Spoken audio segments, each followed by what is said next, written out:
Hey guys, in today's video I'm going to show you how to fix Realme 14T keeps updating.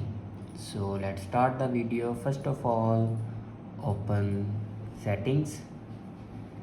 In settings, scroll down and here you can see the option system and update. Now click on it, and then on top you can see the option software update. Now click on software update, and here you can check your latest version will be updated or not.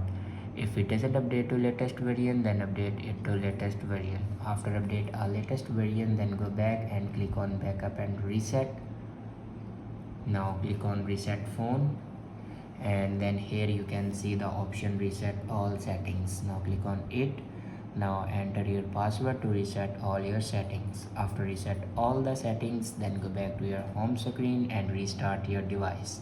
For restart your device, press and hold power button and then swipe up to restart your device.